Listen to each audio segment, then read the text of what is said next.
Praise Lord.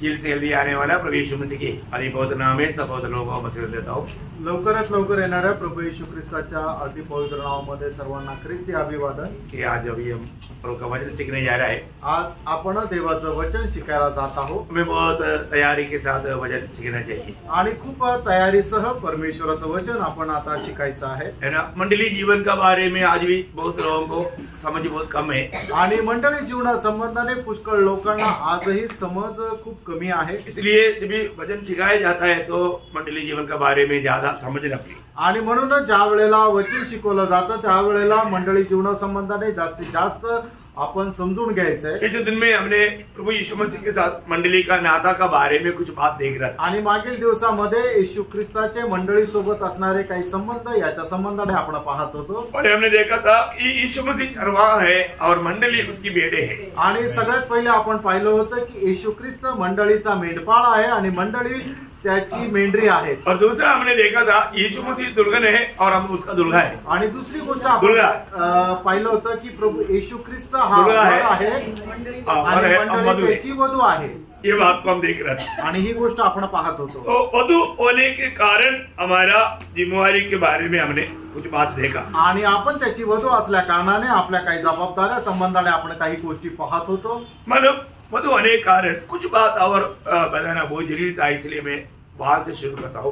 आणि वधू असल्या कारणाने काही गोष्टी खूप गरजेच्या होत्या म्हणून मी तिथून सुरुवात करत आहे। क्योंकि प्रभु यीशु मसीह आपको मालूम है जब प्रकाशित वाक्य 15 अध्याय का 3रा वचन में देखता है आणि प्रगटीकरण 15 अध्याय आणि त्याच्या 3ऱ्या वचनामध्ये आपण अशा प्रकारे वाचतो, वे परमेश्वर के दास मूसा का गीत और मेमने का गीत गा गा कर कहते थे, हे सर्वशक्तिमान प्रभु परमेश्वर, तेरे कार्य महान और अद्भुत है। हे युगानुयुग के राजा, तेरी चाल ठीक और सच्ची है। और आगे, हे प्रभु, कौन तुझसे न डरेगा और कौन तेरे नाम की महिमा न करेगा, क्योंकि केवल तू ही पवित्र है। पर केवल तू ही पवित्र है आणि फक्त तूच पवित्र आहे। हमारे प्रभु कैसा है? आणि आपला प्रभु कसा आहे? वो पवित्र परमेश्वर है आणि तो पवित्र परमेश्वर आहे। तो उसका कांदा कैसे होना चाहिए? आणि मग त्याची जी नवरी आहे तिने कसं राहायला पाहिजे? पवित्र होना चाहिए आणि तिने सुद्धा पवित्र असायला पाहिजे। हमने मानव देखा था जब दूसरा कुरिन्थी 11 अध्याय का 2रा वचन में दुसरे करंथीकराचं पत्र 11 अध्याय आणि त्याच्या 2ऱ्या वचनामध्ये आपण पाहिलं होतं कि मैं तुम्हारे विषय में लगाए रहता हूँ, इसलिए कि मैंने एक ही पुरुष से तुम्हारी बात लगाई है कि तुम्हें पवित्र कुंवारी के समान मसीह को सौंप दूं। पवित्र कुमारी के समान मसीह को सौंपना है आणि एका पवित्र कुमारी प्रमाणे तुम्हाला ख्रिस्ताला स्वाधीन करायचं आहे। हमको मालूम है हमारा प्रभु यीशु मसीह आने वाला है आणि याचा अर्थ आपल्याला ठाऊक आहे आपला प्रभू येशू ख्रिस्त येणार आहे। ये जीवित आशा प्रभु ने हर एक पवित्र लोगों को दिया है आणि ही जिवंत आशा प्रभूने प्रत्येक पवित्र भक्ताला दिली आहे। तो ये आशा में जो जीवन मिलाता है आणि या आशेमध्ये जो कोणी जीवन जगतो उसका एक चिन्ह क्या मालूम है? त्याचं एक चिन्ह काय माहिती का? पहला यूहन्ना उसका 3रा अध्याय का 3रा वचन, पहिला योहान त्याचा 3रा अध्याय त्याचं 3रं वचन। यह आशा रखता है वह अपने आप को वैसा ही पवित्र करता है जैसा वह पवित्र है। देखा, जैसा वह पवित्र है उस पवित्रताई में उन्नति पाने के लिए अपने आप को रोज पवित्र करते रहता। आणि ज्याप्रमाणे तो पवित्र आहे त्या पवित्रीकरणामध्ये येण्याकरता तो स्वतःला दररोज त्याच्या करता प्रयत्न करत राहतो। प्रियम, हमारे लिए ये एक प्रकार का आज्ञा है आणि प्रियनो आपल्या करता ही एक प्रकारची आज्ञा आहे। हमें पवित्र जीवन बिताने के लिए प्रभु ने हमें अलग किया आणि आपल्याला पवित्र जीवन जगण्याकरता प्रभूने आपल्याला वेगळं केलं। आपको सबको मालूम है हमारे ये चुनौती तक अनादिकाल में है आणि आपली ही जी निवड सुद्धा अनादि कालापासून आहे। एफेसियों 1 अध्याय का 4 वचन में इफिसियों पत्र त्याचा 1 अध्याय आणि त्याच्या 4 वचनामध्ये उसने हमें जगत के उत्पत्ति से पहले उसमें चुन लिया कि हम उसके निकट प्रेम में पवित्र, देखा, प्रेम में पवित्र और निर्दोष, देखा, हम प्रेम में पवित्र और निर्दोष रहना है आणि आपण प्रेमामध्ये पवित्र आणि निष्कलंक राहायचंय। प्रियो, हर एक उदार पाया हुआ चुने हुए लोग, उदार पाए हुए लोग रोज एक पवित्र जीवन बिताने के प्रति उनको प्रयास करना चाहिए। आणि तारण प्राप्त झालेल्या लोकांनी दररोज एक पवित्र जीवन जगण्याकरता प्रयत्न करायला पाहिजे। हम लोग रहने वाले ये दुनिया हमें एक पवित्र जीवन बिताने के लिए एक लायक ही नहीं है, आणि आपण राहणारे हे जे जग आहे ते एक पवित्र जीवन जगण्याकरता योग्य नाही। और हमारे ये शरीर जो है वो हमेशा ये दुनिया की बातों की लालच करता है। ये शरीर भी हमें पवित्र जीवन बिताने के लिए साथ नहीं देता। आणि आपलं हे शरीर सुद्धा जगाच्या गोष्टी मिळण्याकरता तो अभिलाषा बाळगतो आणि हे शरीरही आपल्याला साथ देत नाही। लेकिन प्रभु का लोगों का कर्तव्य क्या मालूम है? आणि प्रभूच्या लोकांचं कर्तव्य काय माहिती का? पहले यूहन्ना 5 अध्याय का 18 वचन। पहिलं योहान 5 अध्याय त्याचं 18 वचन। हम चाहते हैं कि जो कोई परमेश्वर से उत्पन्न हुए हैं वह पाप नहीं करते, पर जो परमेश्वर से उत्पन्न हुआ जो परमेश्वर से उत्पन्न हुआ उसे वह अपने आप को बचाए रखता है। मतलब अनेक उद्धार पाए हुए लोगों की कर्तव्य है वो अपने आप को हर प्रकार का पाप से बचा कर रखना। आणि प्रत्येक तारण प्राप्त झालेल्या व्यक्तीचं हे कर्तव्य आहे की त्याने आपल्या स्वतःला प्रत्येक प्रकारच्या पापापासून वाचून ठेवायचंय। यह हम प्रभु बचाएगा ऐसा नहीं, आणि या ठिकाणी प्रभू वाचवेल असं नाही, हमें अपने आप को बचा कर रखना है। आपण स्वतःला वाचून ठेवायचंय है ना। हमें कई प्रकार पाप हमें बहुत प्यार से हमें बहका करके हमारे जीवन को भाव में डुबाने के लिए कोशिश करेगा। आणि पाप जे आहे ते खूप प्रकारे चालाकीने येईल आणि आपल्याला त्या पापामध्ये पाडण्याकरता प्रयत्न करेल। पर जो हमारे काम है हम इन बातों से अपने आप को बचा कर रखना। आणि आपलं हे कर्तव्य आहे की या सर्व प्रकारच्या पापाच्या अभिलाषेपासून आपण स्वतःला वाचून ठेवणं। कैसे बचा करके कैसे शुद्ध करना, आणि कशा प्रकारे आपण आपल्या स्वतःला वाचवायचंय आणि कसं आपण स्वतःला शुद्ध ठेवायचंय। दूसरा कुरिन्दी उसका 7 अध्याय का 1 वचन। दुसरे करंदीकराचं पत्र 7 अध्याय त्याचं पहिलं वचन। हे प्रियो, जबकि ये प्रतिज्ञा हमें मिली है तो आओ हम अपने आप को शरीर और आत्मा की सब मलिनता से शुद्ध करें। देखिए हम अपने आप को आत्मा और शरीर की सारी मलिनता से शुद्ध करें और परमेश्वर का भय रखते हुए। कैसा?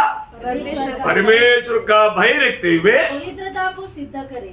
ये सबसे मतलब हमारे लिए इम्पोर्टेंट बात है आणि हे सगळ्यात जास्त महत्वपूर्ण गोष्ट आहे। हम लोग प्रभु का भय रखते हुए पवित्रता को सिद्ध करना है आणि देवाचं भय बाळगून पवित्रीकरणामध्ये आपण परिपूर्ण व्हायचंय। आज भी बहुत से पवित्र लोगों को प्रभु इस्तेमाल क्यों नहीं कर पाता मालूम है? आजही पुष्कळ पवित्र लोकांना प्रभु का उपयोगात आणू शकत नाही माहिती का? वो अपने आप को शुद्ध करने में इतना उत्साही नहीं, आणि ते स्वतःला शुद्ध करण्यामध्ये एवढे उत्साही नाही। प्रभु किसको इस्तेमाल करेगा? आणि प्रभु कोणाला उपयोगात आणेल? है ना। दूसरा तिमोथी 2 अध्याय उसका 21 वचन। दुसरं तिमोथेला पत्र 2 अध्याय त्याचं 21 वचन। यदि कोई अपने आप को इनसे शुद्ध करेगा तो वह आदर का बर्तन और पवित्र ठहरेगा और स्वामी के काम आएगा और हर भले काम के लिए तैयार होगा। देखा, जो व्यक्ति अपने आप को शुद्ध करता है वो व्यक्ति स्वामी के काम में आएगा। आणि जो कोणी व्यक्ती आपल्या स्वतःला शुद्ध करतो तो व्यक्ती आपल्या स्वामीच्या उपयोगात येईल। अनेक पवित्र लोगों का दिल में एक चाह चाहिए कि मुझे मेरा स्वामी का इस्तेमाल में होने वाला एक पात्र में बन जाऊं। आणि प्रत्येक व्यक्तीच्या जीवनामध्ये ही अशा प्रकारची अभिलाषा राहायला पाहिजे की मी माझा जो स्वामी आहे त्याच्या उपयोगात येणार मी एक पात्र व्हावं। कैसे बढ़ करके आज हम प्रभु के ज्ञान में बढ़ रहे हैं तो उसकी योग्य रीति में हमें चलना भी चाहिए। आणि कालपेक्षा जास्त प्रभूच्या ज्ञानामध्ये जर आपण वाढत आहोत तर त्याच्या अनुसार आपण चाललं पण पाहिजे। आज उस पवित्रता में सिद्धताई प्राप्त करने के प्रति मैं किस प्रकार परिश्रम करता है आणि त्या पवित्रीकरणामध्ये परिपूर्णता प्राप्त करण्याकरता मी कुठल्या प्रकारचा परिश्रम करत आहे। अनेक लोगों को मालूम है उनके जीवन में कुछ गलती आ गया तो, आणि प्रत्येक व्यक्तीला माहित राहतं की त्याच्या जीवनामध्ये कुठल्या प्रकारची चूक आली तर, और गलती आ गया करके हमको मालूम होने के बाद में हमें क्या करना चाहिए? आणि आपल्या जीवनामध्ये कुठल्या प्रकारची चूक आली तर मग आपण काय करायला पाहिजे? कोई प्रभु का दास आकर के आपने ऐसे गलती क्या करके बोलने की जरूरत नहीं है। आणि कुठल्या प्रभूच्या दासाने येऊन तुम्ही अशा प्रकारची चूक केली असं सांगण्याची गरज नाही। हर एक लोग जैसा मला दावीद गवाही देता है आणि ज्याप्रमाणे दावीद साक्ष देतो 51 भजन संगीता का 3रा वचन आणि स्तोत्र 51 त्याचं 3रं वचन। मैं तो अपने अपराधों को जानता हूँ। बस मैं अपनी अपराधों को जानता हूँ आणि माझी अपराध मला ठाऊक आहे। प्रियो, ऐसा कौन व्यक्ति है जो अपने अपराध के बारे में नहीं जानता? आणि असा कुठला मनुष्य आहे की ज्याला आपल्या अपराधा संबंधाने माहित नाही? अरे जो भी व्यक्ति गलती करता है तो उसको मालूम है ना। आणि जो व्यक्ती जी काही चूक करतो ती चूक त्याला ठाऊक आहे। शायद आपने बोला होगा, कदाचित तुम्ही बोलला असेल, या आपने कुछ ऐसा कुछ कार्य किया होगा, नाहीतर मग असं एखादं कार्य केलं असेल, या आपने कुछ दिल में सोचा होगा, नाहीतर तुम्ही आपल्या मनामध्ये असा काही विचार केला असेल। जो भी है आपको अपना पाप के बारे में ज्ञान है। आणि जे काही आहे तुम्हाला तुमच्या पापा संबंधाने ज्ञान आहे। वो मुझे नहीं मालूम, ऐसा कुछ भी बोलने का किसी को भी बोलने का जरूरत नहीं पड़ता, आणि मला माहित नाही असं कोणी बोलू शकत नाही, क्योंकि उनका मन गवाही देता है कारण त्यांचं मन त्यांना साक्ष देतं कि पाप किया है। की त्यांनी पाप केलंय। तो पाप किया तो हमें उसको क्या करना चाहिए? उसको ढकना नहीं चाहिए, फिर क्या करना चाहिए? आणि आपण जर पाप केलं तर ते झाकून नाही ठेवायचं, तर मग आपण काय करायचंय? पहिला अध्याय के 9 वचन, पहिला योहान त्याचा पहिला अध्याय त्याचं 9 वचन। यदि हम अपने पापों को मान ले हाँ। तो वह हमारे पापों को क्षमा करने हाँ। और हमें सब अधर्म से शुद्ध करने में हाँ। विश्वास योग्य हाँ। और धर्मी है। प्रियो, कोई भी व्यक्ति जब जीवन में गलती होता है वो गलती को प्रभु के सामने कबूल करना चाहिए। आणि आपल्या जीवनामध्ये जर कुठल्या प्रकारची चूक झाली, पाप झाले, तर ते प्रभू समोर आपल्याला मान्य करायचं। कई लोग गलती करता है पर अपना पाप कबूल करने के लिए तक उनका नम्र नहीं। आणि पुष्कळ लोक चुका मान्य करतात, पण त्याच्याद्वारे त्यांनी केलेलं जे पाप आहे ते मान्य करण्याकरता तेवढं त्यांचं जीवन आहे। मला आपको मालूम है, अगर आपने किसी भाई बहन को दुखाया, सॉरी मेरे से गलती हो गया, मेरा शब्द से आपको दुख आया, मुझे मालूम है, मैं आपसे माफी मांगता हूँ, इतना बोलने के लिए उतना नम्र होना चाहिए ना। आणि मग जर कोणी कुठल्या एका भावाने आपल्या भावाला जर दुखवलं, हे त्याला समजतं की माझ्या अशा अशा कामामुळे किंवा अशा बोलण्याच्या द्वारे माझ्या भावाला मी दुःख दिलंय, हे त्याला समजतं, त्याची चूक त्याला समजते, पण जाऊन तो आपल्या भावाला असं म्हणत नाही की भाऊ माझ्या अशा अशा वागण्यामुळे बोलण्यामुळे तुला दुःख झालं तर मला तू क्षमा कर, हे त्याला क्षमा मागण्याकरता धैर्य नाही। प्रियो, हम लोग ना थोड़ा नम्र होने के लिए तैयार नहीं, आणि आपण थोडस नम्र होण्याकरता तयार नाही, अपने आप को छोटा करने के लिए तैयार नहीं, आणि आपण स्वतःला लहान करण्याकरता तयार नाही। प्रियो, कोई भी कुछ गलती करता है तुरंत उससे माफी मांगने में शर्माना नहीं, छोटा बनने के लिए कभी भी उसको हिचकाना नहीं चाहिए। आणि जर आपण एखादी चूक केली तर आपण क्षमा मागण्याकरता कधीही आपल्याला लाज वाटू नये। और इतना ही नहीं, एवढंच नाही, जो हमने अपने पाप कबूल किया आणि जे आपण आपले पाप मान्य केले उसको छोड़ना भी चाहिए। आणि त्याला सोडायला पण पाहिजे। कई लोग पाप कबूल करता आणि काही लोक पाप मान्य करतात परंतु वो छोड़ता नहीं, आणि ते सोडत नाही। प्रियो, अपने जीवन में जो गलती अगर हमने किया वो प्रभु के सामने कबूल किया, उसको छोड़ना बहुत जरूरी बात है। आणि जी चूक आपण केली आणि प्रभूच्या उपस्थितीमध्ये आपण ती मान्य केली, तिला सोडून देणं खूप गरजेचं आहे। ये नहीं गलती किया अभी अवसर आने के टाइम पर वापस करूंगा, ऐसा सोच में चलेगा तो आप डूबते जाएगा। आणि मी या चूक केली आणि आता परत संधी मिळाली तर मी परत करेल, अशा प्रकारे जर आपण केलं तर मग आपण त्याच्यामध्येच डुबत जाऊ। ऐसा लोगों को माफी नहीं मिलेगा, आणि अशा लोकांना क्षमा मिळणार नाही। आपको मालूम है नीति वचन 28 का 13 वचन, नीति सूत्र 28 अध्याय 13 वचन, जो अपने अपराध छिपा रखता है उसका कार्य सफल नहीं होता, परंतु जो उसको मान लेता और छोड़ भी देता है उस पर दया की जाएगी। प्रियो, प्रभु उन पर दया करेगा जो कबूल किया हुआ पापों को छोड़ दे तो। आणि प्रभू त्या व्यक्तीवर दया करेल की जो कोणी आपले पाप मान्य करून सोडून देतो। तो इसलिए हमें रोज अपने जीवन में उस पवित्रताई में सिद्धताई पाने की यत्न में रहना चाहिए। आणि दररोज आपण आपल्या जीवनामध्ये त्या पवित्रीकरणामध्ये परिपूर्णता प्राप्त करण्याकरता प्रयत्नशील राहायचंय, क्योंकि हमें उस शादी का तैयारी रोज करना है आणि त्या लग्नाची तयारी आपल्याला दररोज करायची आहे। और हर प्रकार हमें अपने आप को शुद्ध और पवित्र करना है। आणि प्रत्येक प्रकारे आपण स्वतःला शुद्ध आणि पवित्र बनवायचंय। ओके, तीसरा प्रभु के साथ मंडली का जो नाता बहुत गंभीर एक नाता है। आणि तिसरं जे मंडळीचं प्रभू सोबत असणारे जे संबंध आहे ते खूप गंभीर असं आहे। वो है प्रभु यीशु मसीह मंडली का सिर है और मंडली उस मानव प्रभु का शरीर है. आणि येशू ख्रिस्त मंडळीचं मस्तक आहे आणि मंडळी प्रभू येशू ख्रिस्ताचं शरीर आहे. बहुत गंभीर बात है आणि खूप गंभीर गोष्ट आहे. है ना. हमें इस नाता हमें कैसा हमें मानव संभालना चाहिए. आणि हे जे संबंध आहे ते आपण कशा प्रकारे सांभाळायला पाहिजे. है ना. इफिसियों उसका पहला अध्याय का 22-23 वचन. आणि इफिसकराचं पत्र त्याचा पहिला अध्याय त्याचं 22 आणि 23 वचन. और सब कुछ उसके पांव तले कर दिया और उसे सब वस्तुओं का शिरोमणि ठहराकर कलीसिया को दे दिया. यह उसकी देह है और उसकी परिपूर्णता है जो सब में सब कुछ पूर्ण करता है. देखा मतलब यीशु मसीह कौन है? मंडली का सिर है. आणि येशू ख्रिस्त कोण आहे तर मंडळीचं तो मस्तक आहे. तो मंडली पशु के साथ मिल गया तो वो परिपूर्णता में आया. आणि मंडळी ज्या वेळेला मस्तकाशी मिळाली त्यावेळेला ती परिपूर्ण झाली. उसका 5 अध्याय का 23 वचन. आणि इफिसकराचं पत्र 5 अध्याय त्याचं 23 वचन. क्योंकि पति पत्नी का सिर है जैसा मसीह कलीसिया का सिर है. मसीह कलीसिया का सिर है. आणि ख्रिस्त मंडळीचं मस्तक आहे. प्रियो मसीह के साथ मंडली का नाता बहुत गहराई में समझना. आणि मंडळीचा प्रभू येशू ख्रिस्तासोबत असलेलं जे संबंध आहे ते खूप चांगल्या प्रकारे समजून घ्या.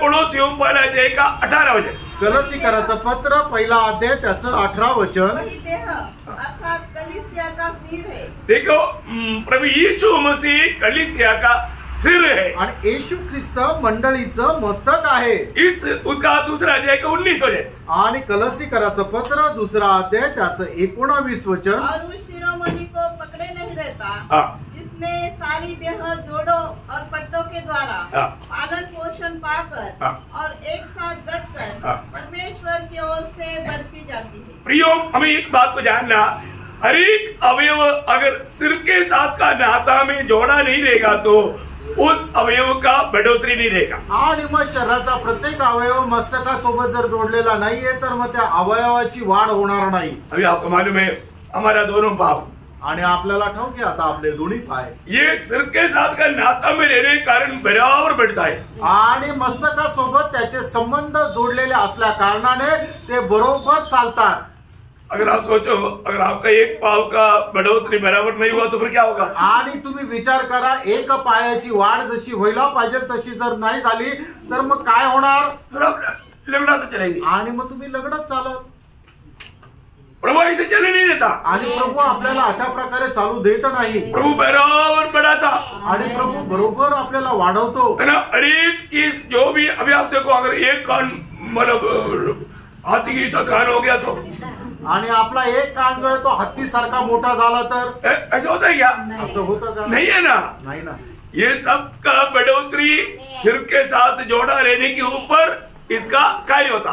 आणि या सगळ्यांची वाढ जी आहे ते मस्तकासोबत संलग्न असण्या कारणाने बरोबर ते वाढतात. तो प्रभु यीशु मसीह हमारा सिर है बोलने का बहुत गहरा अर्थ है. आणि येशू ख्रिस्त आपलं मस्तक आहे बोलण्याचा खूप मोठा अर्थ आहे. इसका मतलब क्या है कि याचा अर्थ काय. हर एक पवित्र लोग प्रभु से आलोचना पाकर जीना चाहिए. आणि प्रत्येक पवित्र भक्ताने प्रभू पासून वाणी प्राप्त करून जीवन जगायला पाहिजे. हर एक लोगों के जीवन का मतलब सिर या प्रभुता मसीह को रहना चाहिए. आणि प्रत्येक व्यक्तीच्या जीवनाचं प्रभुत्व हे ख्रिस्ताला राहायला पाहिजे. बहुत ध्यान से समझना भी. आणि खूप लक्ष देऊन समजून घ्या. आज भी बहुत से लोगों का प्रभु यीशु मसीह मतलब उनका प्रभु नहीं. आजही पुष्कळ लोकांच्या जीवनाचा प्रभू येशू ख्रिस्त नाही.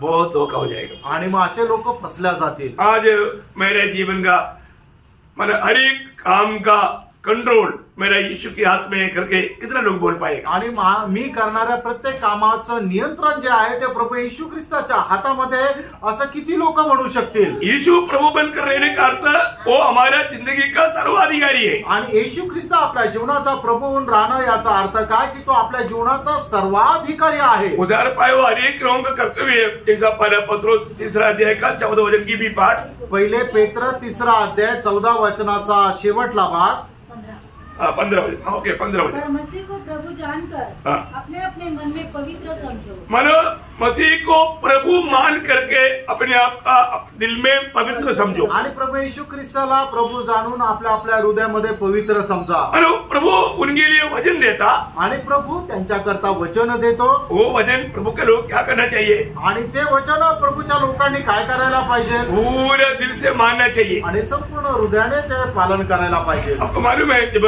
प्रकाशित वाक्य जब शुरू होता है, आणि प्रकटीकरणाच्या पुस्तकाला ज्या वेळेला सुरुवात होते, मतलब प्रकाशित वाक्य पहला अध्याय का 3रा वचन, प्रकटीकरण पहिला अध्याय 3रं वचन, वहां पर 3 धन्य लोगों के बारे में सुना है। आणि त्या ठिकाणी 3 धन्य लोक संबंधाने आपण ऐकतो। कौन कौन है, आणि ते कोण कोण आहे, वचन पढ़ने वाला, पढ़ने वाला, सुनने वाला, मानने वाला। आणि मग 3 धन्य लोकांसंबंधाने म्हटलेलं आहे। पहिलं म्हणजे वचन जो वाचणारा, वचन बोलणारा आणि वचन पालन करणारा। इसमें मानो आखिर में धन्य लोग आखिरी तक कौन रहेगा, आणि मग शेवटपर्यंत धन्य व्यक्ती तो कोण राहील, 22 का 7 वचन आणि 22 अध्याय त्याचं 7 वचन। धन्य है वो जो इस पुस्तक की भविष्यवाणी की बातें मानता है। प्रियो, प्रभु की वचन की हर एक बात को मानने वाला, हर एक उदार पाए लोगों का कर्तव्य प्रयोग ये वचन को मानना चाहिए। आणि प्रत्येक तारण प्राप्त झालेल्या व्यक्तीचं हे कर्तव्य आहे की देवाचं वचन जे आहे ते आपण पालन करायला पाहिजे। कारण का की जो कोणी देवाचं वचन पालन करतो तोच धन्य आहे। एक बात मैं आपको खास बोलना चाहता हूँ, आणि एक गोष्ट मी विशेष करून सांगू इच्छितो, प्रभु का सच्चा मंडली में प्रभु का वचन को बड़ा महत्व रहता। आणि देवाची जी खरी मंडळी आहे त्याच्यामध्ये देवाच्या वचनाला खूप महत्व राहतं। ना कई मंडलियों में वो वरदानों के ऊपर, चिन्ह चमत्कारों के ऊपर, चंगाई के ऊपर ज्यादा जोर देता। आणि पुष्कळ मंडळीमध्ये चमत्काराच्या पाठीमाग, चिन्ह चमत्काराच्या पाठीमाग खूप ते अशा प्रकारे गांभीर्य दिलं जातं। भक्ति का वेश धारण किया हुआ धोखा है, आणि भक्तीचं वेश धारण केलेली ती फसगत आहे। प्रभु का मंडली में सबसे महत्व प्रभु का वचन को है, आणि प्रभूच्या मंडळीमध्ये सगळ्यात जास्त महत्व प्रभूच्या वचनाला आहे। इसलिए जो मंडली में प्रभु का वचन का गौरव नहीं है तो वो मंडली सच में प्रभु का मंडली नहीं। आणि ज्या मंडळीमध्ये देवाच्या वचनाला महत्व नाहीये ती मंडळी प्रभूची मंडळी नाहीये। प्रभु का अनुग्रह है, नासिक मंडली में वचन को बहुत महत्व दिया है। आणि देवाची कृपा आहे की नाशिकच्या मंडळीमध्ये देवाच्या वचनाला खूप महत्व दिलंय। क्योंकि प्रभु महत्व वचन को देता, कारण प्रभू जे आहे ते महत्व जे वचनाला देतो। सबको मालूम है 138 का 2रा वचन, आणि स्तोत्र 138 त्याच्या 2रं वचन आपल्या सर्वांना ठाऊक आहे की परमेश्वराने आपल्या नावापेक्षा जास्त त्याच्या वचनाला महत्व दिले। वचन को सबसे ज्यादा महत्व है। आणि प्रियानो, वचनाला सगळ्यात जास्त महत्व आहे। जब यीशु मसीह स्वर्ग से मानव जब दुनिया में आया तो प्रभु के लोगों को प्रभु ने क्या दिया, आणि प्रभू येशू ख्रिस्त ज्या वेळेला या पृथ्वीवर मनुष्य होऊन आले त्या वेळेला या लोकांना प्रभूने सगळ्यात पहिले काय दिलं, प्रभुने वचन दिया। प्रभूने वचन दिलं। यूहन्ना 17 का 8, योहान त्याचा 17 अध्याय त्याचं 8 वचन, क्योंकि जो वचन तूने मुझे दिए मैंने उन्हें उनको पहुंचा दिए। देखो, मैं तूने दिया वो वचन मैंने उनको पहुंचाया। आणि जी वचन तू मला दिली ती मी त्यांना पोहोचवली। प्रभु का लोगों को पिता की ओर से सबसे बड़ा गिफ्ट ये वचन है। आणि प्रभूच्या लोकांना पिता परमेश्वराकडून मिळणारं सगळ्यात मोठं बक्षीस म्हणजे परमेश्वराचं वचन आहे। आज भी बहुत से लोग पवित्र शास्त्र को आपको मालूम है, मत्ती 22:29, आणि मग ते त्याचा 22 अध्याय त्याचं 29 वचन, पवित्र शास्त्र को और प्रभु के सामर्थ्य को ना जानने के कारण तुम भूल में पड़ता, बोलेगा तो गिल्ट हो जाता। आणि लोक पवित्र शास्त्र आणि परमेश्वराचं सामर्थ्य हे न जाणल्या कारणाने ते फसल्या जातात। आज भी बहुत जगह पर बहुत लोग वचन की अज्ञान के कारण धोखा खा रहे हैं। आणि आजही पुष्कळ लोक वचनाच्या अज्ञानामुळे फसल्या जात आहे। मंडली जीवन में सबसे इम्पोर्टेंट बात है प्रभु का वचन को हमें ठीक से जानना। आणि मंडळी जीवनामध्ये सगळ्यात महत्वपूर्ण गोष्ट ही आहे की आपण परमेश्वराचं वचन जाणलं पाहिजे। यूहन्ना 17 का 14 में भी प्रभु वो बात को वापस बताता है। आणि योहान 17 अध्याय त्याच्या 14 वचनामध्ये प्रभु पुन्हा एकदा सांगतो, देखा प्रभु मतलब चेलों को क्या दिया, वचन पहुंचाया। आणि शिष्यांना प्रभूने काय केलं, शिष्यांना आपलं वचन पोहोचवलं. बहुत बड़ी बात है आणि खूप मोठी गोष्ट आहे. इस वचन पर हमें बना रहना है आणि या वचनामध्ये आपण स्थिर राहायचंय.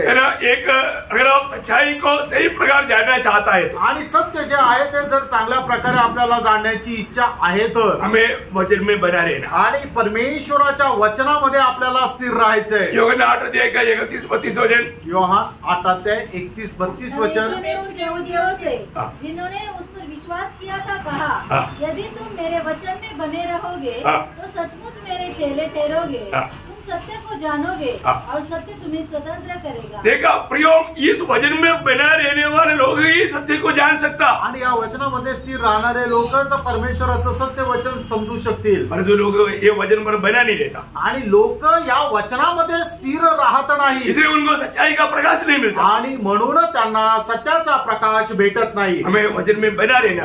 आणि आपण वचनामध्ये स्थिर राहायचं. तो सबसे बड़ी बात है कि हमें मंडली होने के कारण यीशु मसीह को अपने जीवन की प्रभुता देकर या यीशु मसीह की आज्ञाकारिता में हमें जीना चाहिए. आणि प्रभू येशू ख्रिस्त मंडळीचं मस्तक असल्या कारणाने प्रभू येशू ख्रिस्ताच्या येणाऱ्या प्रत्येक आज्ञेचं आपण पालन करायचंय. और दूसरी बात मंडली का प्रभु के साथ का कार्य में, आणि प्रभूचं मंडळी सोबतच्या कार्यामध्ये दुसरी गोष्ट वो सिर और हम शरीर होने के कारण, आणि प्रभू येशू ख्रिस्त मस्तक आणि आपण त्याचं शरीर असल्या कारणाने मंडली का जिम्मेवारी क्या है, आणि मंडळीची जबाबदारी काय आहे, अपना जिम्मेवारी समझ करके जीवन बिताना. आणि आपल्या जबाबदाऱ्या समजून घेऊन जीवन जगायचंय. आज बहुत लोग मंडली जीवन में आया, आज पुष्कळ लोक मंडळी जीवनामध्ये आले, परंतु मंडली जीवन में जीवन का जिम्मेवारी नहीं जानता. आणि मंडळी जीवनामध्ये आपल्या जीवनाची जबाबदारी त्यांना नाही समजत.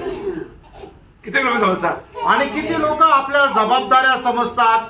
प्रभु ने हर एक लोगों को जिम्मेवारी दिया हुआ है. आणि प्रभूने प्रत्येक मनुष्याला आपापल्या जबाबदाऱ्या दिल्या आहेत. एक प्रकार बोलेगा तो प्रभु सबको वरदान दिया हुआ है. आणि एक प्रकारे सांगायचं झालं तर प्रभूने प्रत्येकाला कृपादान दिले. कई लोगों को ये भी नहीं मालूम मुझे क्या वरदान है. आणि पुष्कळ लोकांना हे सुद्धा ठाऊक नाही की मला मिळालेली कृपादान काय काय. कितने लोग समजता है कि मुझे तो प्रभु ने क्या वरदान दिया. आणि किती लोक समजू शकतात की मला प्रभूने काय वरदान दिलेले आहे. कई लोग वरदान गलत रीति में इस्तेमाल करतात. आणि पुष्कळ लोक त्यांना मिळालेलं वरदान चुकीच्या पद्धतीने उपयोगात आणतात. प्रभु अनेक लोगों को जो इस्तेमाल करता है प्रभु ने दिया हुआ उस वरदानों के द्वारा, आणि प्रभू प्रत्येकाचा उपयोग जे करून घेतो तर त्याने त्याला दिलेल्या वरदानाच्या द्वारे. जब रोमियो का पत्री में इन वरदानों के बारे में आपको मालूम है 12 अध्याय का 4 से 21 तक वचनों में, रोम त्याचा 12 अध्याय 4 ते 21 वचनामध्ये, क्योंकि जैसे हमारी एक देह में बहुत से अंग है और सब अंगों का एक ही सा काम नहीं. देखा, मतलब एक शरीर में बहुत अंग है. आणि आपलं एक शरीर आहे पण त्याच्यामध्ये पुष्कळ अवयव आहे. शरीर में सिर्फ हाथ है, आणि शरीरामध्ये फक्त हात आहे. ऐसा कोई शरीर है का आपने? असं कुठलं शरीर पाहिलं का? नाही. शरीर में बहुत अंग है आणि या शरीरामध्ये पुष्कळ अवयव आहे. तो प्रभु ने मंडली में कई प्रकार की वरदान दिया हुआ है. आणि प्रभूने मंडळीमध्ये पुष्कळ प्रकारचे वरदान दिलेले आहे. आपको जो भी वरदान दिया वो प्रभु का मंडली की उन्नति के लिए दिया है. आणि प्रभूने तुम्हाला जे काय वरदान दिलेले आहे ते मंडळीच्या आत्मिक उन्नती करता दिले. आपको मालूम है, मैं उसको पढ़ाने की जरूरत नहीं करके मैं आशा करता. आणि हे तुम्हाला ठाऊक आहे, तुम्हाला वाचून सांगण्याची गरज नाही असा मी विचार करतो. लेकिन आप लोग घर में जाकर के जरूर वो भाग पढ़ना. आणि घरी जाऊन निश्चितच तो भाग तुम्ही वाचा. कौन सा? कुठला? रोमियो 4 अध्याय 12 अध्याय का 4 से 21 वचन. आणि रोम त्याचा 12 अध्याय 4 ते 21 वचन. इतना ही नहीं, एवढंच नाही, पहला कोरिन्थी 12 अध्याय का 4 से 31 वचन. पहिले करंथीकराचं पत्र त्याचा 12 अध्याय 4 ते 31 वचन. ये सब वचन आप घर में जाकर पढ़ना. आणि ही सगळी वचनं घरी जाऊन तुम्ही वाचा. मतलब बोलने का अर्थ आणि सांगायचं तात्पर्य. उसमें से एक वचन मैं आपको पढ़ाऊंगा, जब उसका 12 कोरिन्थी 12 का 11. आणि पहिले करंथीकराचं पत्र त्याचा 12 अध्याय त्याचं 11 वचन. परंतु ये सब प्रभावशाली कार्य वही एक आत्मा कराता है और जिसे जो चाहता है वह बांट देता है. मतलब जो चाहता, मतलब इंसान जो चाहता उसके अनुसार उसको देता है क्या? आणि मनुष्याला जे आवडतं त्याच्या अनुसार प्रभू त्यांना देतो का? नहीं देता. नाही देत. प्रभु को एक एक लोगों के बारे में लक्ष्य है, उसके अनुसार प्रभु किस रीति में इस्तेमाल करना चाहता है उस प्रकार का वरदान देता। आणि प्रभू प्रत्येक मनुष्याच्या संबंधाने एक उद्देश आहे आणि मग त्या मनुष्याला प्रभूच्या कामामध्ये ज्या प्रकारे उपयोगात आणू इच्छितो त्याप्रमाणे त्याला ते वरदान देतो। अगर आप बोलेगा आणि तुम्ही जर म्हणाल तर प्रभु मेरे को ना चमत्कार का वरदान दो, आणि प्रभू मला चमत्कार करण्याचं वरदान द्या, क्योंकि कहीं भी जाएगा तो लोग थोड़ा बुलाहट देगा ना, आणि मग कुठे गेलं तर लोक वाहवा करतील, ते बोलवतील, आपल्याला आमंत्रण देतील। नहीं तो मुझे भविष्यवाणी की वरदान दो, आणि नाही तर प्रभू तू मला भविष्यवाणी करण्याचं वरदान दे, ऐसा मांगने से देगा? आणि अशा प्रकारे मागणी केली तर ते आपल्याला भेटेल का? नाही। प्रियोम, आत्मा एक व्यक्ति को कैसा इस्तेमाल करना चाहता है वैसा ही वो देगा। आणि आत्मा एक व्यक्तीला कशा प्रकारे उपयोगात आणू इच्छितो त्याच प्रकारे तो त्याला वरदान देईल। इसलिए हमको मिला वो वरदानों के बारे में हमें ज्ञान होना चाहिए। आणि आपल्याला मिळालेलं जे वरदान आहे त्याच्या संबंधाने आपल्याला ज्ञान राहिला पाहिजे। इसमें हर एक पवित्र लोगों को एक वरदान में आपको बोलता हूँ, आपको ना मांगते हुए ना चाहते हुए प्रभु पक्का देता है। ये वरदान सबको, क्योंकि नहीं तो मेरा आप एक मसीह जीवन बिता नहीं सकता। आणि आपण न मागता आपल्याला दिलं जाणारं एक वरदान आहे ते म्हणजे कष्ट सहन करण्याचं वरदान, नाहीतर आपण ख्रिस्ती जीवनामध्ये वाढू शकणार नाही। फिलिपियों 29 वचन में लिखा है, आणि फिलिपकराचं पत्र पहिला अध्याय त्याच्या 29 वचनामध्ये लिहिले, क्योंकि मसीह के कारण हाँ। तुम पर यह अनुग्रह हुआ है हाँ। कि न केवल उस पर विश्वास करो हाँ। पर उसके लिए दुख भी उठाओ। मतलब ये अनुग्रह या ये वरदान तुम्हें दिया हुआ है, ये वरदान करके वहां पर लिखा है। आणि त्या ठिकाणी ते वरदान आहे की जे तुम्हाला देण्यात आलंय।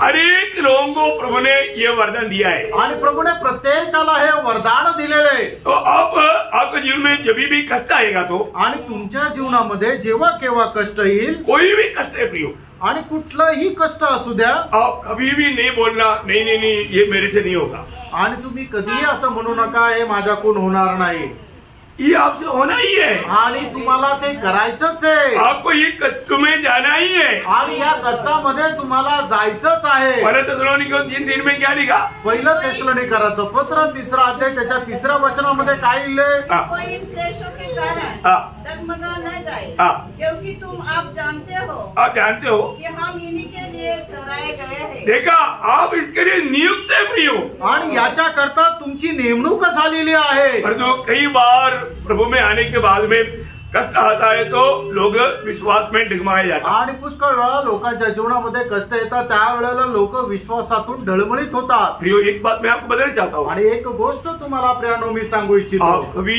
भी कष्टों में दुखों में कभी भी घबराना नहीं, डगमगाना नहीं। आणि कष्टामध्ये दुःखामध्ये तुम्ही कधीही डळमळीत व्हायचं नाहीये, कधी घाबरायचं नाही। आपको मालूम है, कष्ट जब आपके जीवन में आता है तो 46 वचन संगीता का पहला वचन याद रखना, आणि स्तोत्र 46 त्याचं पहिलं वचन लक्षात ठेवा, कष्ट में प्रभु सबसे नजदीक में आपको मिलेगा। आणि कष्टाच्या वेळेला सगळ्यात जवळ राहणारा प्रभू आहे।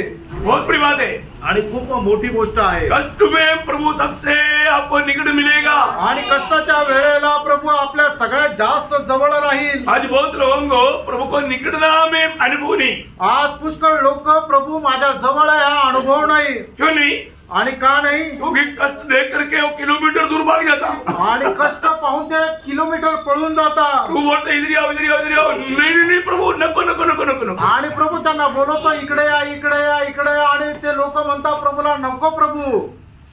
कल मैंने आपको बताया था ना, काल तुम्हाला सांगितलं होतं, शाऊल को पास जाने के लिए अननियास को बुलाया तो प्रभु क्या मुसीबत कर दिया आपने, आपको नहीं मालूम वो तो तेरी लोगों को ऐसे सताने वाला, शहर के सामने हिरण आ गया। आणि मग ज्या वेळेला हनन्याला सांगण्यात आलं की तू शाऊलाकडे जा, त्या वेळेला हनन्या काय म्हटलं की काय प्रभू तू हे काय केलं की जसं सिंहासमोर एखादं हरण आणून ठेवलं, मेरे को उसके पास जाएगा तो वो तो ऐसे ही मारने वाला है, वो भेड़ी है, मैं उसके पास जाएगा तो मुझको वो फाड़ जाएगा। आणि तो तर लांडगा आहे, जर मी त्याच्याकडे गेलो तर तो मला असाच फाडून खाईल। प्रभु बोलते तू जाओ, आणि प्रभू त्याला म्हणतो की तू जा. उसका जीवन का भी अवस्था क्या तू नहीं जानता, मैं आणि जानता त्याच्या जीवनाची अवस्था काय तुला ठाऊक नाही, ती मला माहित आहे. हम लोगों को प्रभु जो भी कहता है ना, सवाल करते बिना मानने के लिए हम तैयार रहना चाहिए. आणि प्रभू आपल्याला जे काय आज्ञा पितो त्याला प्रश्न न करता आपण पालन करण्याचा स्वभाव राहिला पाहिजे. प्रियो, हम लोग कष्टों में भी हम लोग घमंड करना चाहिए या आनंदित होना चाहिए. आणि कष्टामध्ये सुद्धा आपण आनंद करायला पाहिजे. कभी भी कष्टों से पीछे नहीं जाना चाहिए. आणि कष्टामधून कधी पाठीमागे जायचं नाही. मतलब रोमियो 5:3-4 वचन आपको याद है. रोम त्याचा 5:3 आणि 4 वचन तुम्हाला ठाऊक आहे. कष्ट से मिलने वाला लाभ आणि कष्टाच्या द्वारे मिळणारा फायदा.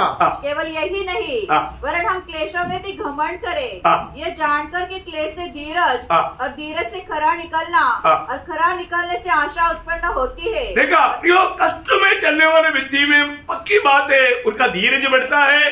इधर नहीं, उसमें आशा एक तो मजबूत बन जाता. आणि जो कष्टामध्ये चालतो त्याचा धीर वाढतो आणि त्याची आशा जी आहे ती दृढ होते. इतना नहीं प्रियो, एवढंच नाही प्रेरणा, आप जितनी कष्ट में गुजरेंगे उतना अधिक आप उस स्वर्ग में बड़ा महिमा का अधिकारी बनेंगे. आणि जेवढं जास्त तुम्ही कष्टामधून उतराल तेवढं जास्त त्या स्वर्गीय गौरवाचे अधिकारी व्हाल. दूसरा कोरिंथी 4:17 वचन आपको याद होगा. दुसरे करंथीकरांचं पत्र 4:17 वचन तुम्हाला ठाऊक असेल. फल हल्का सा क्लेश, फल भर का प्रियो, हमारे जीवन में आने वाला कितना बड़ा भयंकर क्लेश आप समझता है, और जो हल्का सा क्लेश है. आणि आपल्या जीवनामध्ये कितीही कष्ट आले तरी सुद्धा प्रभूच्या दृष्टीने ते एकदम साधारण आणि सोपे असे आहे. प्रियो, फल भर का हल्का सा क्लेश आणि क्षणभंगूर असा क्लेश हमें आनंद महिमा हमारे में उत्पन्न करता आणि सार्वकालिक गौरव आपल्यामध्ये निर्माण करतो. तो प्रभु में होते हुए आप कभी भी कष्टों से ना डरे. प्रियो, आणि प्रभूमध्ये असताना कधीही कष्टापासून तुम्ही पळून जाऊ नये, घाबरू नये. इसका बड़ा प्रयोजन आणि याचा खूप मोठा फायदा आहे. 119 का 71 वचन अनोखा वचन है. आणि स्तोत्र 119 त्याचं 71 वचन एकदम अद्भुत असं वचन एक आहे. भक्त जरूर कहेगा, आणि एक भक्त निश्चितच म्हणेल, भला हुआ मैं, भला हुआ, अच्छा हुआ मैं कष्ट में गया. आणि माझ्या करता खूप चांगलं झालं मी कष्टामध्ये पडलो. क्यों? का? तेरी विधियों को मैं सीख पाया. आणि तुझे नियमशास्त्र मी शिकू शकलो. क्या अनमोल बात है प्रियो. काय अनमोल गोष्ट आहे फ्रेंड. इसलिए इसको अच्छी तरह ध्यान वो प्रेरित पौलुस का एकमात्र चाहत दूसरा कोरिन्थी 12:10 वचन में वो कहता है. आणि या सर्व गोष्टी माहिती असलेल्या प्रेषित पौलाची एक मात्र इच्छा दुसरे करंथीकरांचं पत्र त्याचा 12 अध्याय आणि त्याच्या 10 वचनामध्ये प्रेषित पौल अशा प्रकारे म्हणत आहे. कारण मैं मसीह के लिए निर्बलताओं में और निंदाओं में और दरिद्रता में और उपद्रव में और संकटों में प्रसन्न. देखा, वो बोलता है कि मैं बहुत आनंदित है. आणि अशा प्रकारच्या उपद्रव आणि क्लेशामध्ये तो म्हणतो मी खूप आनंदी आहे. जिसको ये कष्ट का अगर महत्व मालूम है तो, आणि ज्याला कोणाला या कष्टाचं महत्व जर माहित आहे तर वो कभी भी कष्टों से पीछे नहीं जाएगा. आणि असा मनुष्य कधीही कष्टापासून लांब जाणार नाही. वो कष्ट में चलने के लिए हमेशा तैयार रहेगा. आणि कष्टामध्ये चालण्याकरता तो नेहमी तयार राहील. इसका मानव महत्व आप स्वर्ग में जाने के समय में समझेगा. आणि याचं महत्व स्वर्गामध्ये गेल्यानंतर तुम्हाला समजेल. तब आप बोलेगा, आणि त्यावेळेला तुम्ही म्हणाल प्रभु और एक चांस दो. आणि प्रभू अजून एक संधी दे. मैं जाकर के थोड़ा कष्ट सहन करके आता हूँ. आणि मी जाऊन थोडस कष्ट सहन करून येतो. चांस है? आणि मग त्याच्यानंतर संधी आहे का? नहीं है ना प्रियो. नाहीये. ये वचन में लिखा है. आणि हे वचनामध्ये लिहिलंय. प्रियो, हम प्रभु से प्यार करता है तो हमेशा प्रभु की खातिर कष्ट सहने के लिए तैयार रहना. आणि जर आपण प्रभू येशू ख्रिस्तावर प्रेम करतो तर नेहमी त्याच्याकरता कष्ट सहन करायला आपण तयार राहायचंय. ना किसी प्रकार का भी कष्ट क्यों ना हो. आणि कुठल्याही प्रकारचं कष्ट असू द्या. जब पहला पत्रोस 4:16 में कहता है, पहिले पेत्र 4 अध्याय आणि त्याच्या 16 वचनामध्ये पेत्र अशा प्रकारे म्हणतो, यदि मसीह होने के कारण दुख आए तो लज्जित न हो, पर इस बात के लिए परमेश्वर की महिमा करें. प्रियो, हमें प्रभु का महिमा करते रहना प्रियो. आणि आपण कष्ट सहन केल्याच्या द्वारे प्रभूचा गौरव करायचा आहे. बहुत बड़ी बात है. आणि खूप मोठी गोष्ट आहे. कितना भी बड़ा कष्ट होने दो. आणि कितीही मोठं कष्ट असू द्या, हमको आशा है, आपल्याला आशा आहे हमारा प्रभु एक दिन आएगा. आपला प्रभू एक दिवस येईल. आने के बाद में मैं प्रभु के लिए कष्ट सहने के लिए मुझे मौका नहीं मिलेगा. आणि प्रभू आल्यानंतर प्रभू करता कष्ट सहन करण्याकरता मला संधी भेटणार नाही. मुझे बचाने के लिए मेरा प्रभु कष्ट में सिद्ध बना. आणि मला वाचवण्याकरता माझा प्रभू कष्टाच्या द्वारे परिपूर्ण झाला. ऐसा है तो असं आहे. मुझको भी यही मार्ग दिया आणि मला सुद्धा तोच मार्ग दिला. मेरा बुलावा तक बुलावा उलागट पहला पत्रोस 2:21 पहिले पेत्र 2 अध्याय त्याचं 21 वचन. इसी के लिए बुलाए भी गए हो. देखा कितने लोगों ने समझा प्रियो? आणि किती लोकांना हे समजलं. तुम इसी के लिए बुलाए भी गए हो आणि याच्या करता सुद्धा तुमचं पाचारण झालंय. कि मसीह भी तुम्हारे लिए दुख उठाकर तुम्हें एक आदर्श दे गया है. देखा तुम्हें एक आदर्श दुख उठा करके यीशु मसीह हमें आदर्श देकर गया, फिर भी हमें वो आदर्श नहीं चाहिए. आणि प्रभू येशू ख्रिस्त दुःख सहन करून आपल्या करता एक आदर्श देऊन गेला, तरी सुद्धा आपल्याला तो आदर्श नकोय. आपको मालूम है ना, जब हम कुछ भी तकलीफ या कष्ट का बात बोलते हैं ना, तुरंत विश्वासियों में चेहरा बदल जाता है. आणि मग कष्ट सहन करण्यासंबंधाने जर सांगितलं तर विश्वासणाऱ्याचा चेहरा लगेच बदलून जातो. आपको इसका भाव तो नहीं मालूम, परंतु आप उसमें नाराज नहीं होना, उसमें आप कभी भी उदास नहीं होना, है ना. प्रेरित पौलुस 2 तिमोथी 2 अध्याय का 3 वचन में तिमोथियुस को कहने वाला शब्द अभी हम इस पीढ़ी के लोगों को बोलेगा तो लोग बोलेगा उसके लिए दूसरा किसी को चुन लो. आणि मग तिमोथ्याला सांगत असताना प्रेषित पौल 2 तिमोथ्याला पत्र 2 अध्याय आणि त्याच्या 3 वचनामध्ये सांगतो, तसं जर आपल्याला आता कोणी जर सांगितलं तर मग आपण त्याला काय उत्तर देऊ? मला सोडून द्या, तुम्ही दुसरं कोणाला निवड करा. यीशु के अच्छे योद्धा के समान मेरे साथ दुख उठा. देखा मेरे साथ दुख उठाओ आणि तुम्ही माझ्यासोबत कष्ट सहन करा. प्रियो प्रभु के खातिर प्रभु के लोग वो यहाँ पर भी है, कई प्रकार का कष्टों में वो जीवन बिताता है. आणि प्रभूचे लोक जिथं कुठं राहतात तिथं ते पुष्कळ प्रकारच्या कष्ट सहन करतात. और उसको देखने से ऐसा लगेगा नहीं, आणि त्यांना पाहिल्यानंतर असं वाटणार नाही. वो कष्ट में ऐसे दिखाने वाला बात है ही नहीं. आणि मी खूप कष्टामध्ये असं दाखवणारी गोष्ट नाहीये. सच्चा भक्त बोले कष्ट है ही नहीं. आणि खरा भक्त म्हणून कष्ट तर नाहीच आहे. और उस जेल में है ना तो बहुत तकलीफ होगा. जेल में तकलीफ कौन बोला? मैं इधर ही सोचूंगा काम हो रहा है, तो ओनेसिमस बच गया. ऐसे कितनी रोमी बाबूजी लोग कितना बच गया. मेरे साथ जितने लोग बांधा हुआ था वो सब उधार पाया. सेवा इधर ही रुका ही नहीं. आणि पावलाला जर म्हटलं की काय तू पावला बंदीगृहामध्ये तर तू खूप कष्टामध्ये त्रासामध्ये, कोण म्हणाल त्रासामध्ये अजिबात नाही, मला कसला त्रास आहे. बघा मी या ठिकाणी सुद्धा सुवार्तेचं काम करत आहे आणि त्या सुवार्तेच्या द्वारे ओनेसिमस वाचला आणि जे बंदीगृहामध्ये माझ्यासोबत बांधलेले होते त्या सगळ्यांचं तारण झालं. उधर सेना होगा एक बड़ा मानव विश्वासी झुंड बन गया. आणि त्या ठिकाणी सैन्याचं एक मोठं विश्वासू सैन्य तयार झालं. एक एक आत्मा बचने के टाइम पर पौलुस आत्मा में भरकर स्वर्ग को मैंने स्तुति करते रहा. आणि एक एक आत्मा वाचल्यानंतर पौल जो आहे तो आत्म्यामध्ये भरून प्रभूची स्तुती करून राहायला लागला. वो तो आनंद के सागर में है. आणि तो तर आनंदाच्या सागरामध्ये आहे. लोग बोलते हैं कि तू जेल में है ना, बंदीगृह में है ना, ठीक से खाना नहीं मिलता होगा ना, ठंडी लगता होगा ना. वो बोलते कोई ठंडी नहीं, इधर तो आनंद ही आनंद है. लूट मारा है, स्वर्ग आनंद दे, फिर मैं कैसे आनंद नहीं. आणि मग लोक त्याला म्हणत असतील तू बंदीगृहामध्ये राहतोय तर तुला जेवायला भेटत नसेल, थंडी वाजत असेल, पण प्रेषित पौल म्हणतो अजिबात मला या ठिकाणी त्रास नाही. कारण काय की या ठिकाणी आनंदच आनंद आहे. आणि तो आनंद एकदम मोठी लूट मिळाल्याप्रमाणे आनंद आहे. कारण का की त्या सुवार्ता सांगितल्याद्वारे आत्मे वाचल्या जात आहे आणि त्याच्यामुळे स्वर्ग आनंदी झालेला आहे. स्वर्ग जर आनंदी झालेला आहे तर मी कस काय दुःखी राहील. प्रभु में आने के बाद, प्रभू मध्ये आल्यानंतर, मंडली में आने के बाद, मंडळी जीवनामध्ये आल्यानंतर हर एक पवित्र लोग अपनी जिम्मेवारी जानना. आणि प्रत्येक पवित्र भक्ताने आपली आपली जबाबदारी जाणायची. किस प्रकार प्रभु ने आपको क्या क्या मानव भर दिया, आनंद दिया, ये सब आपको मालूम है. आणि प्रभूने कुठल्या प्रकारचे कृपा दान तुम्हाला दिलेली आहे ते सगळं तुम्हाला ठाऊक आहे. ये मैं प्रभु की महिमा के लिए कैसे इस्तेमाल करूं. आणि प्रभूच्या गौरवाकरता मी कशा प्रकारे उपयोगात आणू. अरे मैं कुछ भी नहीं किया तो भी कम से कम यहाँ पर जो हमने जो दातरस किया ना, वो उसको तो धोकर तो नहीं, वो भी एक सभा है. झाड़ू तो मारो, वो भी एक सभा है. कुर्सी को इकट्ठा करके रखूं, वो भी एक सभा है.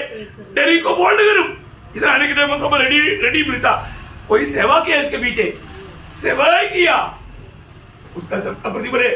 लोग इस बात को नहीं देखता, पर जो स्वर्ग की गिनती करता है प्रियो, मेरे लिए, मेरी लोगों के लिए किसने क्या किया, कौन कौन दिया हुआ अनुग्रह को व्यर्थ नहीं किया, क्या वो वरदान को प्रभु का महिमा के लिए इस्तेमाल किया. स्वर्ग ये बात साफ नोट करता है प्रिय। आणि प्रभूने आपल्याला कष्ट सहन करण्याकरता नियुक्त केलेलं आहे आणि म्हणूनच आपण त्याच्याकरता पुष्कळ प्रकारचं कष्ट सहन करायचे, मेहनत करायचे। कमीत कमी आपण आता प्रभू मेजामध्ये सहभागी झालो तो छोटासा ग्लास तर कमीत कमी धुवून ठेवा। या ठिकाणी ही जी काही सतरंजी टाकलेली ती सतरंजी टाकायला तुम्ही मदत करा किंवा संपल्यानंतर ती उचला। या खुर्च्या ज्या आहेत त्या व्यवस्थित लावून ठेवा। तुम्ही इथं आल्यानंतर तुम्हाला सगळं काय व्यवस्थित नीट आणि क्लीन मिळालं, त्याचं कारण काय? त्याच्याकरता कोणीतरी मेहनत घेतलेली आणि ज्याने कोणी मेहनत घेतली त्याला निश्चितच प्रतिफळ मिळणार आहे। म्हणून तुम्ही सुद्धा याच्यामध्ये सहभागी व्हा, याच्या करता तुम्हाला प्रतिफळ आहे आणि हे करणं तुमचं कर्तव्य आहे। आपको ये वरदान दिया पर जो आप नहीं करने के कारण दूसरे को वो प्रभु का प्रेम में करना पड़ता, क्योंकि प्रभु का महिमा के लिए वो आपका भी प्रतिफल वो नहीं देगा। आणि मग तुम्हाला करण्याचं हे कर्तव्य प्रभूने दिलेलं आहे, पण तुम्ही न केल्या कारणाने तो ते कर्तव्य जाणून ते करत राहतो आणि म्हणूनच त्याला प्रतिफळ मिळतं, जे प्रतिफळ त्याला तुम्हाला भेटायला पाहिजे। प्रभु में आने के बाद में एक पवित्र लोग एक खास बात याद रखना, हमें आपस में एक सेवाई है।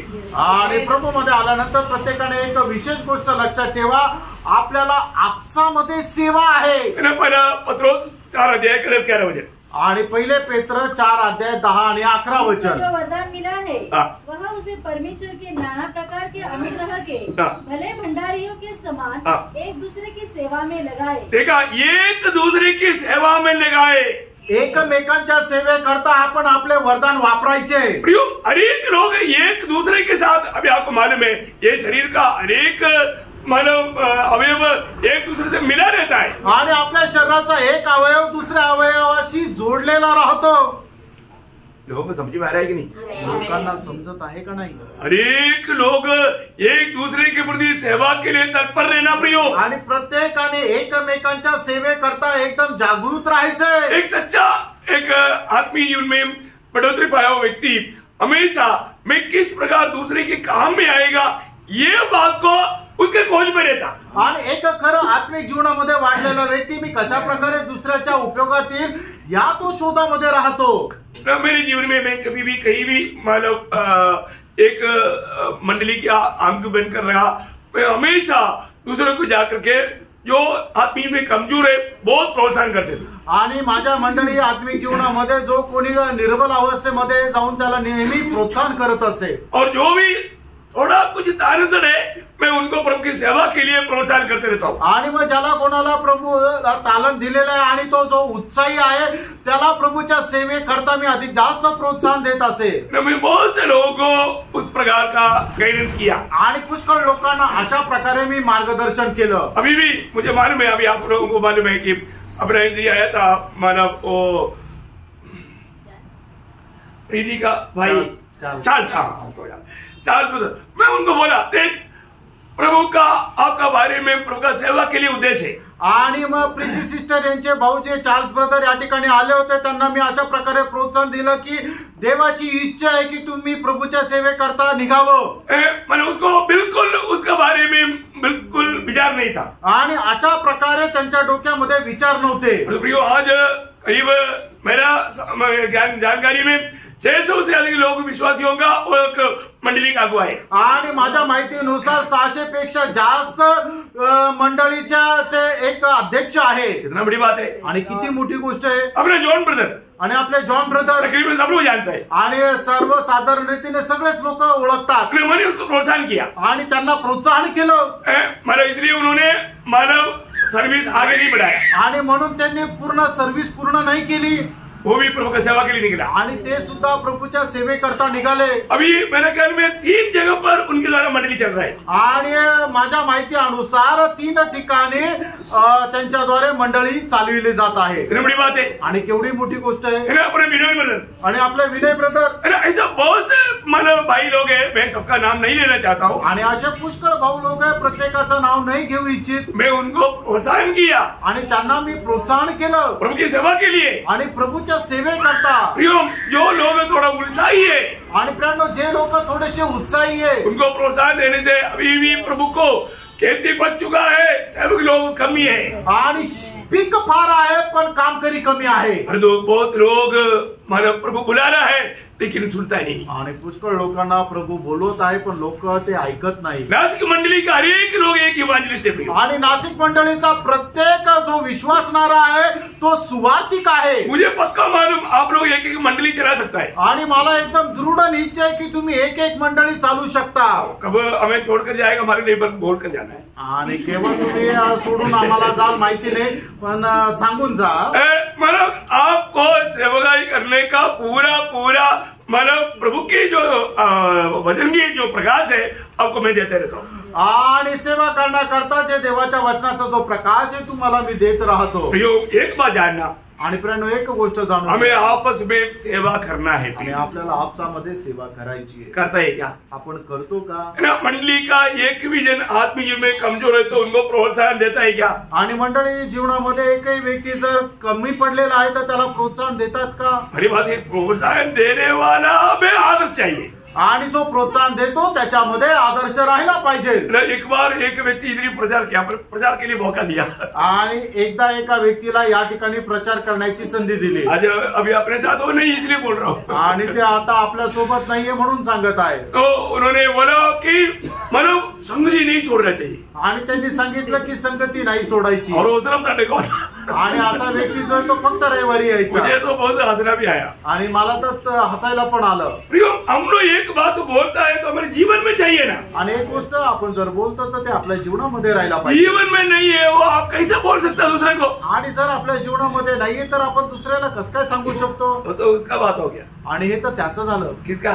कोणाचं? वो माने बोला ना बच्चों पीछे मत जाओ आगे जाओ। आणि आईने म्हटलं ना की तू मागे नको जाऊ तू पुढे जा। क्या नाम उसका? खेकड़ा। खेकड़ा। खेकड़ा काही इसे काम नहीं करना आणि खेकड्याप्रमाणे काम नाही करायचं। प्रियो हमें एक आदर्श बनकर के प्रोत्साहन देना है। आणि प्रियांनो आपल्याला एक आदर्श राहून प्रोत्साहन द्यायचंय। आज आपको मालूम है अगर आपका जीवन में एक अच्छा गवाही है आप दूसरे को प्रोत्साहन देगा तो शायद अनेक मीटिंग में सभी लोग आ सकते हैं। आणि जर तुमच्या जीवनामध्ये जर चांगल्या प्रकारे साक्ष आहे तुम्ही इतर लोकांना प्रोत्साहन दिलं तर तो व्यक्ती प्रत्येक मीटिंग मध्ये येऊ शकतोय। उसका लाभ क्या प्रियो? आणि प्रियांनो त्याचा फायदा काय है ना? आप आत्मिक जीवन में उन्नति पाएगा आणि तुम्ही आत्मिक जीवनामध्ये उन्नती प्राप्त करा। प्रभु का महिमा का कारण बनेगा, देवाच्या गौरवाचं कारण व्हाल। आनंदता में बड़ा सम्मान पाएगा आणि सार्वकालिक जीवनामध्ये खूप सन्मान भेटेल। हमें ये बात में अनेक लोग कम से कम ये वचन वाले सुनने के टाइम पर अपने दिल में निर्णय ले लो मैं आने वाले दिनों में दूसरे को मैं प्रोत्साहन करूंगा। आणि मग तुम्ही कमीत कमी आता हे ऐकल्यानंतर एक चांगल्या प्रकारे निर्णय घ्या की येणाऱ्या दिवसामध्ये मी प्रत्येक व्यक्तीला प्रोत्साहन करेल। और मंडली जीवन में आया हुआ अनेक लोगों का और एक बहुत बड़ा कर्तव्य हर बात में मैं प्रभु को प्रसन्न करूंगा। आणि मंडळी जीवनामध्ये आलेल्या एका व्यक्तीचं कर्तव्य हे राहायला पाहिजे की मी प्रत्येक गोष्टीमध्ये प्रभूला प्रसन्न करेल। दुसरा कोरिंथी 5:9 वचन, दुसरे कोरिंथीकराचं पत्र त्याचा 5 अध्याय त्याचं 9 वचन। कारण हमारे मन की उमंग यह है कि चाहे साथ रहे चाहे अलग रहे पर हम उसे भाते रहे। अनेक विश्वासियों का लक्ष्य एक ही होना चाहिए आणि प्रत्येक विश्वासणाऱ्याचा उद्देश हाच असला पाहिजे मेरी कामों की द्वारा मैं प्रभु को महिमा करूं, प्रभु को प्रसन्न करूं आणि माझ्या कामाच्या द्वारे मी प्रभूला प्रसन्न करावं। बहुत बड़ी बात है प्रिय आणि खूप मोठी गोष्ट आहे। समय बहुत तेजी से जा रहा है आणि वेळ खूप पटापट पुढे जात आहे। एक्चुअली ये सब मुझे विस्तार से बोलने का बहुत इच्छा है लेकिन समय का थोड़ा कमी है आणि सर्व विस्तार रीतीने बोलण्याची माझी इच्छा आहे पण वेळ कमी आहे। और पांचवी बात, पाचवी गोष्ट पहला तिमोथी 3:15 पहिलं तिमोथेला पत्र 3 अध्याय 15 वचन। अब मंडली में कैसा चलना चाहिए? मंडळीमध्ये आपण कसं चालायला पाहिजे? प्रियो मंडली जीवन में कभी भी मनमानी में नहीं चलना चाहिए। आणि मंडळी जीवनामध्ये आपल्या मनमर्जी प्रमाणे कधीही चालायचं नाही। प्रभु का दिया हुआ उस उपदेश के अनुसार चलना चाहिए आणि प्रभूने दिलेल्या उपदेशाच्या अनुसार आपल्याला चालायचंय है। मतलब प्रियो आपको ये जानना चाहिए ये मंडली को प्रभु ने कैसा इसको खरीदा है। आणि आपल्याला हे जाणलं पाहिजे प्रभूने कशा प्रकारे मंडळीला विकत घेतलंय। कैसा खरीदा? आणि कसं विकत घेतलंय? आपले बहुमूल्य बहुमूल्य लहू के द्वारा प्रियो आणि त्याच्या पवित्र रक्ताच्या द्वारे विकत घेतलंय। इसका मतलब याचा अर्थ मंडली जीवन में आया हुआ लोग मनमानी नहीं करना आणि मंडळी जीवनामध्ये आलेल्या लोकांनी आपल्या मनमर्जी प्रमाणे नाही चालायचं। कैसे करना आणि मग कसं चालायचंय? दूसरा थिस्सलुनीकियों 2 अध्याय का 15 वचन, दुसरं थिस्सलुनीकराचं पत्र त्याचा 2 अध्याय त्याचं 15 वचन, हे भाइयों स्थिर रहो और जो जो बातें तुमने चाहे वचन या पत्री के द्वारा हमसे सीखी है उन्हें थामे रहो। सिखा हुआ बातों को थामा रहना, आणि ज्या शिकलेल्या गोष्टी त्या पकडून राहायच्या आहे। प्रभु का इस वचनों को थामा रहना या उस वचन में बना रहना, आणि देवाची जे वचन आहे ते पकडून राहायचे, नाही तर त्याच्यामध्ये स्थिर राहायचे। प्रेज लॉर्ड, आमेन। ये कार्य प्रभु का पवित्र लोगों का है, आणि जे काम आहे ते प्रभूच्या पवित्र लोकांचं आहे। आखिर एक बात, मंडली जीवन में आने के बाद मैं आपकी जिम्मेवारी अदा करके मैं समाप्त करना चाहूंगा टाइम देकर। आणि मंडळी जीवनामध्ये आल्यानंतर शेवटली तुमची एक जबाबदारी सांगून या ठिकाणी वेळ बघून मी थांबणार आहे। प्रियोम, हालेलुया, हर एक दिन हर रोज प्रभु के शरीर की बढ़ोतरी के लिए प्रेम में कार्य करना, आणि प्रभूचं शरीर वाढण्याकरता आपण प्रत्येक काम प्रेमामध्ये करायचंय। एफेसियन 4 अध्याय का 16 वचन, इफिसकराचं पत्र 4 अध्याय 16 वचन। हर एक जोड़ की सहायता से एक साथ मिलकर और एक साथ डटकर उस प्रभाव के अनुसार जो हर एक अंग के ठीक ठीक कार्य करने के द्वारा उसमें होता है अपने आप को बढ़ाती है कि वह प्रेम में उन्नति करते जाए, आणि प्रेमामध्ये ती वाढत जावं, कुड़कुड़ाते भी नहीं, आणि कुरकुर करत नाही। वो नहीं तो प्रभु का दास क्या सोचेगा, आणि नाही तर प्रभूचा दास काय विचार करेल, दूसरा भाई बहन क्या बोलेगा, आणि दुसरा भाऊ बहीण काय बोलेल, ऐसा कोई जवाब से नहीं, आणि अशा कुठल्या दबावामध्ये नाही। प्रभु का प्रेम में भरना, प्रभूच्या प्रेमामध्ये हम भरून जो भी करेगा प्रियो, आपण जे काय करू प्रभु का प्रेम से होना, आणि प्रभूच्या प्रेमामध्ये और राहायचं, कोई दबाव से नहीं, अजून कुठल्या दबावामध्ये, और किसी डर से नहीं, अजून कुठल्या भीतीने नाही, प्रेम में बढ़ना है, प्रेमामध्ये वाढायचं, हर एक काम प्रेम में करना। आणि प्रत्येक काम प्रेमामध्ये करा। मंडली जीवन में आने के बाद मंडळी जीवनामध्ये आल्यानंतर मंडली प्रभु के साथ कैसे रहना,